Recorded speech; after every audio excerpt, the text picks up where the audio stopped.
Hello friends, how are you all? I hope you all are doing very well. Again, I would like to remind you that please like, share and subscribe my channel as more and more people will be joining with us and this journey will go ahead along with you people. And with that I start today's topic. I am not what happened to me. I am what I choose to be. Whatever happens with everybody.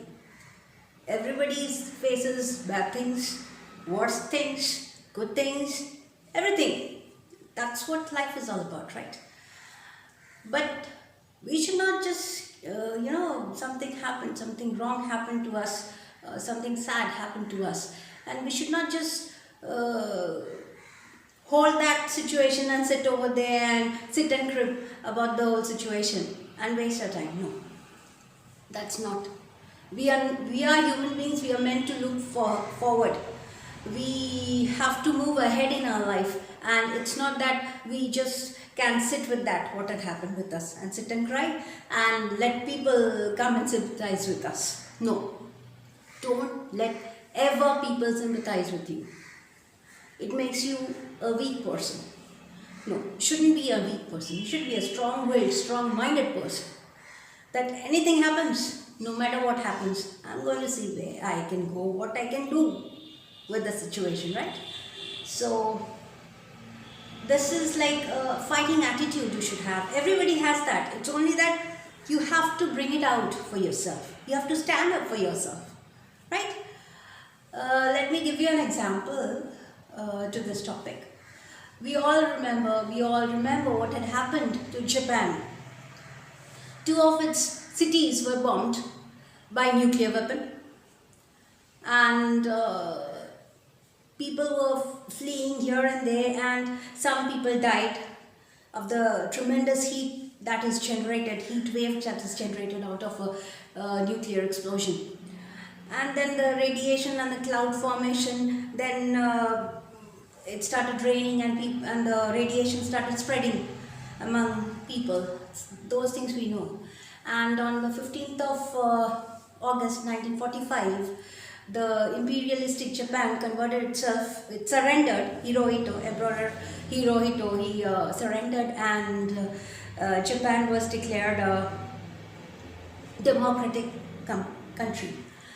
So then, henceforth, it had to forego its military capacity, and it was taken over by United States. Until 1950 they were there, and after that they started releasing them, but with the sanction, like they have to adhere. They can go to Japanese, can go to military work, but that will be taken care of by US. They will be supervising the whole thing. So that's how it is. Anyways, we don't need to go into that side. What I want to tell you is, after 1945 till 1950, there was the Americans, they were holding there. After that, Japan started building up itself. Building up itself, like 1950 onwards, there was a rapid growth time. They went into went into building themselves up.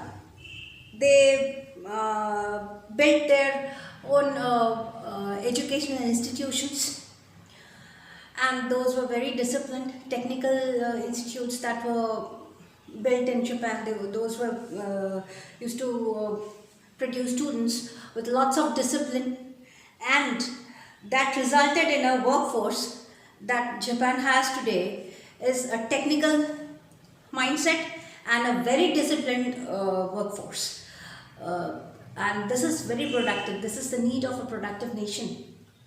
This is the backbone. So, and then not only this, Japan gave more emphasis on its in technology, and the banks, the government also came up, the people also came up, everything they just made the guidelines for things like so that it helps its industry. Rapid industrialization came up. Not only that, there was funding in industries. So, and when the workers were working, they used to put their money in as investments in banks, and those money used to go to the companies as funding, because they have a way of generating funds for the companies, so that the nation moves ahead. And likewise, being a nation that has a severe climatic condition, severe winter and all, then also they have agriculture. Rice is grown there. Not only that, they have few vegetables also they grow. Seafood is there, that is there because they are surrounded by the Pacific Ocean. They can get it fishery. That fishery industry also grew. Not only that, it established itself in the field of technology, manufacturing, textile, agriculture, then automobiles, and other service sector also, insurance and all those comes under, and information technology, that comes under service sector. So Japan at one time, it was devastated. It was, people thought that it's finished. Oh no, what has happened with Japan? With those those two explosions. Nobody could ever imagine that Japan is going to rise so soon and so fast, and it's going to bounce back. And it bounced back in such a way that it came in the 70s, it became the second largest economy in the world. Just you can imagine the land that is available, and it's so small a country, and it was the second largest economy in the world. And in one time, it came into such a situation that it was giving competition to US. The US thought that it's going to dominate it, and it's going to become the world's #1 economy. However, they tried to bounce back also. So they remained the first, and Japan remained the second largest economy of the world. So you can imagine how the people worked. It's only the people, the human resource, the human capital that they created after that situation, because the Japanese people thought in their mind, we will come out of this situation. We cannot be just sitting at our home or sitting and feeling sorry for ourselves. No. And they showed the world what people can do. Whatever happens in life, forget it. You should know to bounce back. You should know to bounce back. And not only this, they expanded their factories and companies to different offshore countries, so that they can start targeting the markets over there. They came to India.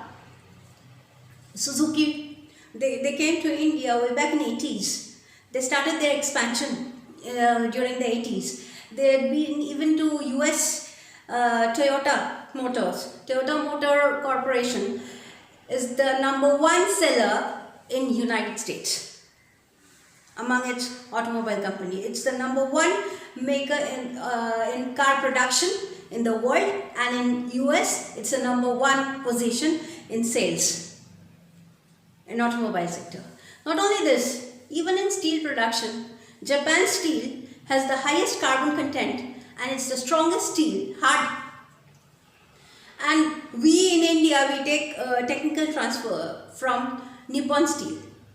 That's a Japanese steel maker, and they're the world #5. They don't even have iron ore in their country, but still they have managed themselves to have an iron and steel company like Nippon Steel, and they're standing in the world with it, world #5. So when a person wants to move ahead, no matter what happens to you, I am not what happened to me, I am what I choose to be. I have chosen Japan, I've chosen to become the world leader, and it's leading. In textile, it makes silk. They don't have place to grow, cotton and all. They make textile from tree fibers.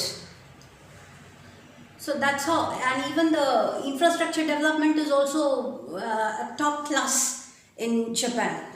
you talk about technology, you talk about infrastructure, you talk about education, you talk about anything, Japan has made itself known in the world by its work.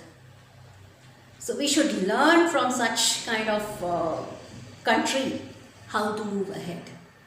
They also had problems. They also had resources problem. We in India, we don't have resource problem that much. Whatever we have, the land, the climatic condition, everything is favorable to us. But still we are not able to match, our productivity is not able to match that with that of a Japanese because they are so much, energetic, and they are willing to work that way. They are disciplined.